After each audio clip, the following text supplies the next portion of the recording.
యువగలం పాదయాత్రలో ఇచ్చినటువంటి హామీని అమలు చేయాలని చెప్పేసి ఏదైతే పాదయాత్రలో జీవో నెంబర్ 77 అమలు చేస్తామని చెప్పారో, రద్దు చేస్తామని చెప్పారో ఆ హామీని వెంటనే అమలు చేయాలని చెప్పి ఏఎస్ఎఫ్ గా డిమాండ్ చేస్తున్నాం.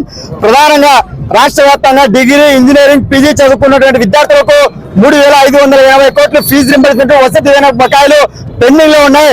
పక్షమే కూటమి ప్రభుత్వం మేము అధికారంలోకి వస్తే విడుదల చేస్తామని హామీ ఇచ్చారు. అధికారంలోకి వచ్చి 8 నెలలు గడుస్తూ ఉన్నప్పటికీ ఇప్పటికి కూడా ఏమాత్రం కూడా దానిపై స్పందించలేదు.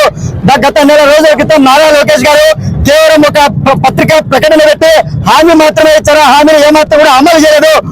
ఒక పక్క విద్యార్థులకు రాష్ట్ర ప్రభుత్వం ఫీజు రింబర్స్మెంట్, వసతి బకాయిలు విడుదల చేస్తామని చెప్పి పేపర్ ప్రకటన వేసుకున్నప్పటికీ విద్యార్థుల కష్టం ఎక్కడ కూడా తీర్చలేదు.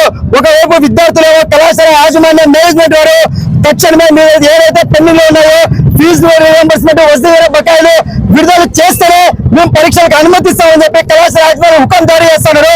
2020-2022 కోర్సు పూర్తి చేసుకొని ఉద్యోగాలు వస్తున్నప్పటికీ కూడా విద్యార్థుల సర్టిఫికేట్లు కళాశాలలో ఉండిపోవడం వల్ల ఉద్యోగాలు లేక ఖాళీగా ఉన్నటువంటి పరిస్థితి ఈ రాష్ట్రంలో నెలకొంది.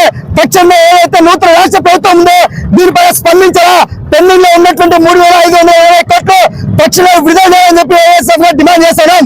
అదేవిధంగా పీజీ విద్యార్థులకు శాపంగా మారినటువంటి జీవో నెంబర్ 77 రద్దు చేయాలా.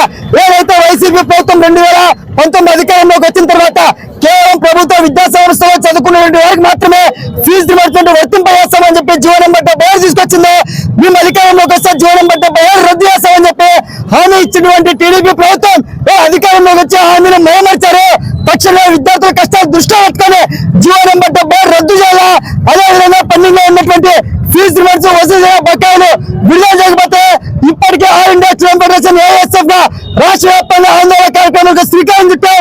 ఈ కార్యక్రమాలు అమలు చేయకపోతే జనవరి మాసంలో జనసీఎం కార్యం ముట్టడిస్తామని చెప్పి ఈ సందర్భంగా ఏఎస్ఎఫ్ రాష్ట్ర ప్రభుత్వాన్ని హెచ్చరిస్తా ఉన్నాం.